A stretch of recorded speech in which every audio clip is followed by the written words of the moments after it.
She said she loved me. But that night, I learned what love really means. It isn't about promises. It isn't about forever.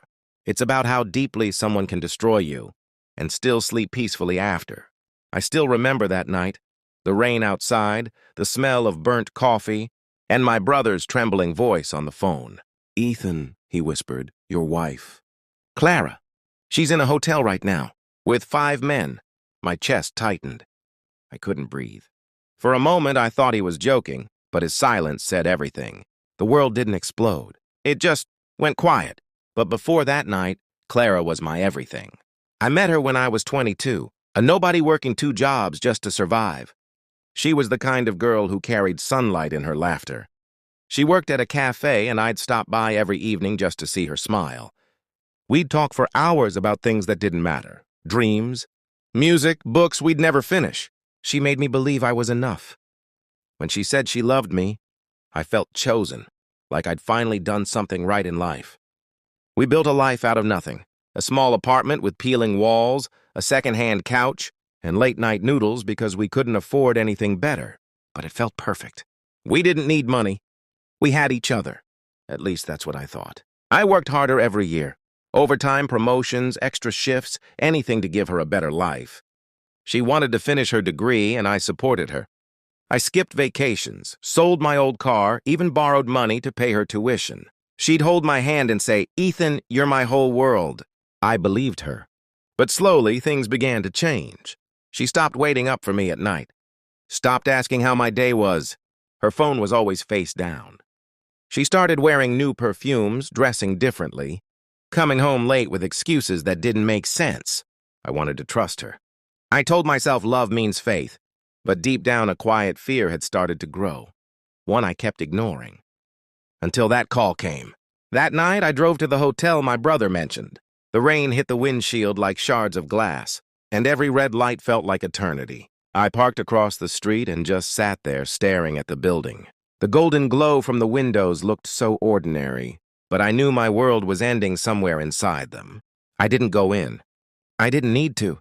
Sometimes the truth hurts less when you don't see it. I stayed there for hours, numb. The rain blurred everything, but I still saw her walk out eventually, laughing, fixing her hair, surrounded by strangers. She didn't look like my wife anymore. She looked like someone I never knew.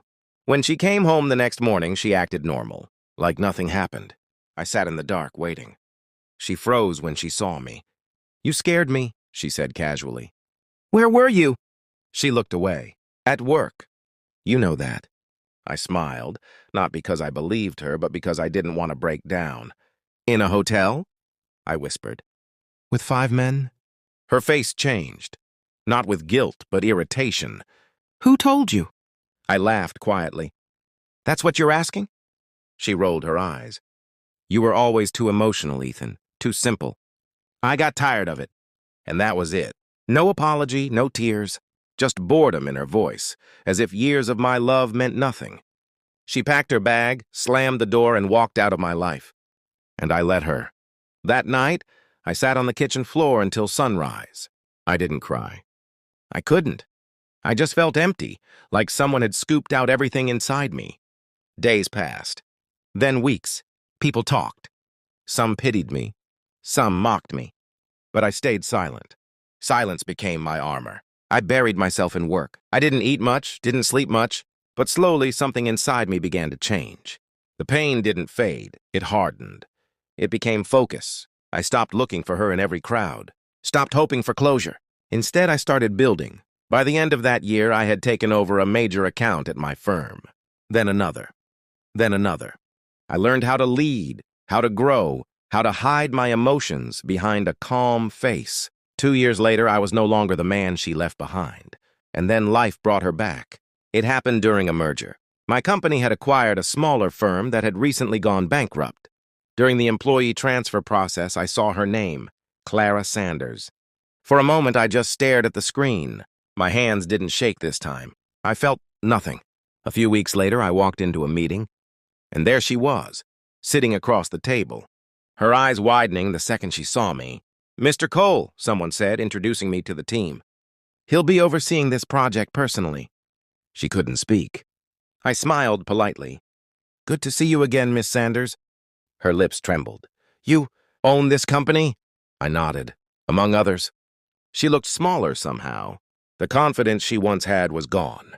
During meetings, she'd try to talk to me about work, about the past, but I never engaged. I listened when needed, but my eyes never softened. My silence became her punishment. Weeks passed. She started breaking small signs at first, forgetting details, avoiding eye contact, leaving early with excuses. Then one day she came to my office. "Ethan," she said softly, "can we talk?" I looked up from my papers. "About work?" "No," she whispered. "About us." I leaned back, calm. "There is no us, Clara. There hasn't been for a long time." Her eyes filled with tears. "I made a mistake.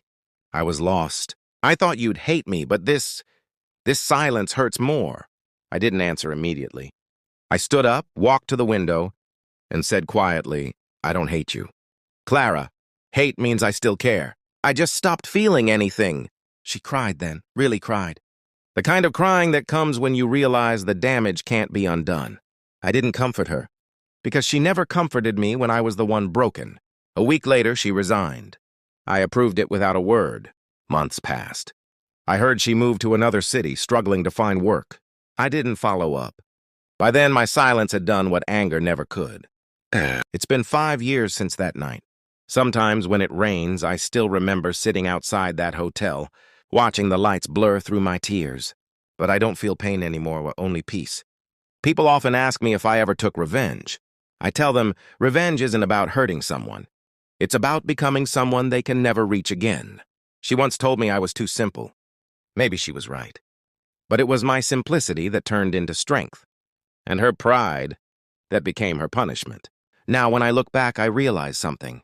Sometimes silence screams louder than anger ever could, and the coldest revenge is peace.